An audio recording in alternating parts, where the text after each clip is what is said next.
কাউন একটি পুষ্টিকর শস্য যা কম পানি ও কম যত্নে সহজেই জন্মে।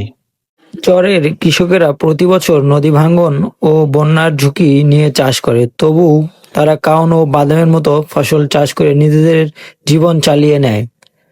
তারা বিকেলে তাদের জমিতে কাজ শেষ করে ঘরে ফিরছে, দেখতেই পারছেন তাদের জীবনযাপন। হাঁটতেছি চরের মাঝখান দিয়ে, আসলে অনেক সুন্দর।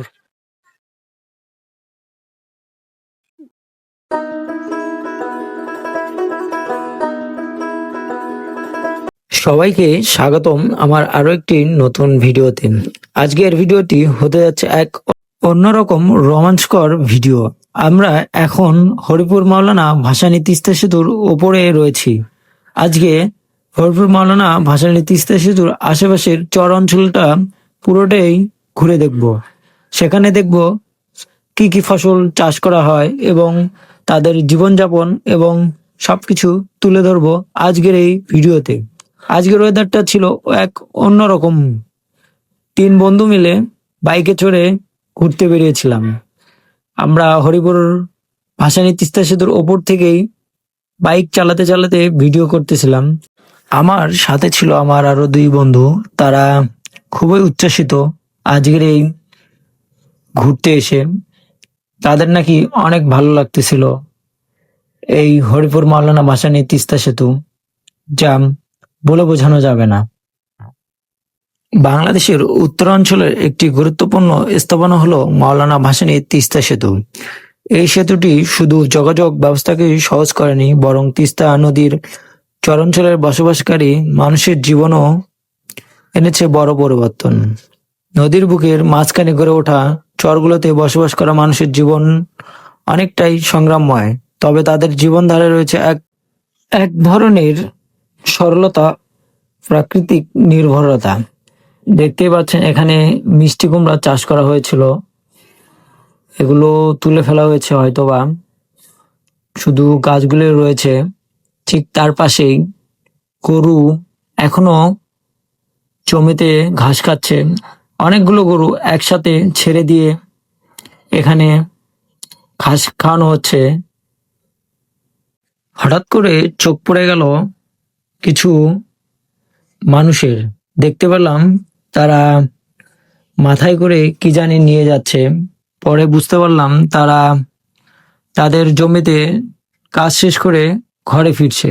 দিনভর চরে মাঠে কাজ শেষ করে যখন মানুষ ঘরে ফেরে, তখন ক্লান্ত শরীরে এক ধরনের শান্তি কাজ করে। সূর্য ডুবতে থাকে, আকাশ লালচে আভা ছড়িয়ে পড়ে। এই সময়টুকু যেন সব থেকে বেশি সুন্দর।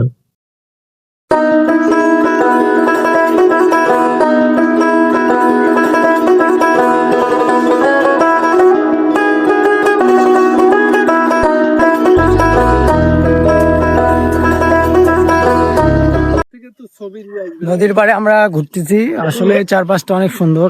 ওই পাশ থেকে ভালো আসবে। সবাই মিলে চরের একদম মাঝখানে চলে এসেছি। দেখার মতো আসলে এই সুন্দর পরিবেশ, যা বলে বোঝানো যাবে না। চরের মানুষের জীবনযাপন আসলে অনেক কষ্টের।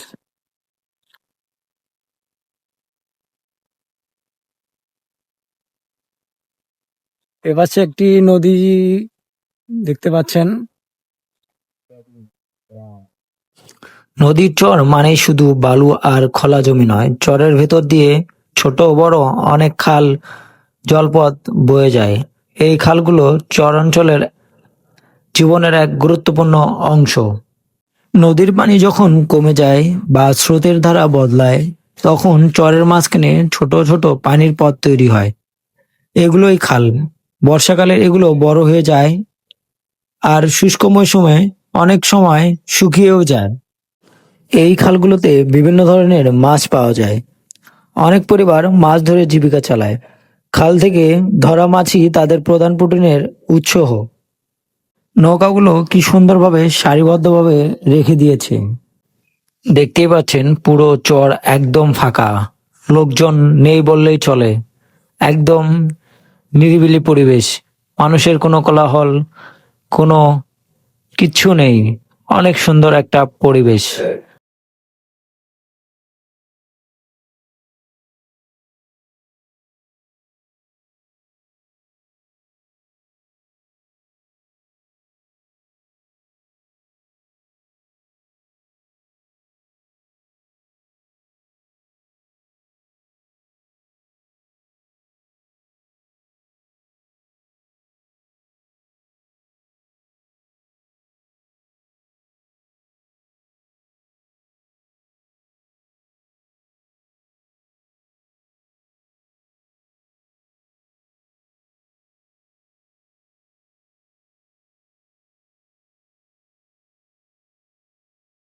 ঠিক মৌলানা ভাসানী সেতু থেকে প্রায় চরের মাঝখানে এসেছি। আসলে এখানে পরিবেশটা যে এত সুন্দর বলার মতো না। চারপাশটা দেখে মনটা ভরে যাচ্ছে। বিশুদ্ধ বাতাস আসলে মনোমুগ্ধকর, যা বলে বোঝানো যাবে না। এখানে কাউন চাষ করেছে এবং তার পাশাপাশি বাদাম চাষ করেছে। ঠিক তার পাশেই ছোট্ট একটি খাল বয়ে চলেছে। নৌকাগুলো সারিবদ্ধভাবে দাঁড়িয়ে রয়েছে। আসলে অনেক সুন্দর, বলে বোঝানো যাবে না। অনেক সুন্দর লাগছে আসলে। ঠিক দূরে অনেকগুলো ভুট্টা চাষ করা আছে, ভুট্টার জমি একদম। আর যখন এখানে পানি জমে, আসলে এই জায়গাটা পুরোটাই পানি দিয়ে ভরে যায়। এখন পানি নেই, এই কারণে চর জেগেছে। খুব সুন্দর আসলে। ওই দেখুন, আমার আসলে পরিবেশটা অনেক সুন্দর। সূর্য অস্ত যাচ্ছে, কিন্তু চরের সৌন্দর্য এখনো সৌন্দর্য ছড়িয়ে দিয়েছে। চারপাশে শুধু বালু আর বালু, একদম ফাঁকা চারপাশটা। চরের লোকজন কিছুক্ষণ আগে দেখলাম যে তারা জমিতে কাজ শেষ করে ঘরে ফিরছে। এখানে দেখতে পাচ্ছি একটা টিউবওয়েলও বসানো হয়েছে, যাতে সেচ ব্যবস্থাটা খুব ভালো হয়। এই দেখুন কি ধরনের টিউবওয়েল, আসলে চমৎকার। এখানে মূলত বাদাম চাষ করেছে চরে। ঠিক পাশে একটা ছোট্ট ঘর, এখানে মূলত মনে হয় কেউ থাকে থাকে এবং চারপাশটা রাতের বেলা পাহারা দেয়। আসলে অনেক সুন্দর, চমৎকার জায়গা। আপনারা অবশ্যই মৌলানা ভাসানী তিস্তা সেতুতে আসলে চরটা ঘুরে দেখবেন। দেখতেই পাচ্ছেন এখান থেকে চরটা কত সুন্দর দেখা যাচ্ছে। আসলে সেতুর পাশে যে এত সুন্দর পরিবেশ, বলে বোঝানো যাবে না। অনেক সুন্দর। আমরা পুরো চরটি ঘোরা শেষ করে এই খালের পাড়ে এসে দাঁড়িয়ে পড়লাম। দেখতেই পেলাম নৌকাগুলো কি সুন্দর সারিবদ্ধভাবে দাঁড়িয়ে রয়েছে। আমরা সূর্য অস্ত পর্যন্ত এই নৌকাতেই কিছুক্ষণ বসে চারপাশের ভিউ উপভোগ করব। নদী এলাকার মানুষের একমাত্র বহন হলো এই নৌকা। যখন পানি এই নদীতে বেড়ে যায়, তখন লোকজন এই নৌকাগুলোই দিয়েই এপার থেকে ওপারে যাতায়াত করে। পানি অনেকটাই কম থাকায় এখানে নৌকাগুলো সারিবদ্ধভাবে বেঁধে রেখেছে। নৌকাগুলো সারিবদ্ধ বেঁধে রেখে অনেক সুন্দর লাগছে। আমরা বন্ধুরা মিলে নৌকাতে বসে চারপাশের সৌন্দর্য উপভোগ করতেছিলাম। আসলে চমৎকার, যা বলে বোঝানো যাবে না। গ্রাম বাংলার প্রাকৃতিক সৌন্দর্য যে এত চমৎকার, বলে বোঝানো যাবে না। নৌকা থেকেই আমরা হরিপুর মাওলানা তিস্তা সেতু দেখতে পাচ্ছি। এত সুন্দর লাগতেছে এখান থেকে, বলে বোঝানো যাবে না। আসলেই চমৎকার।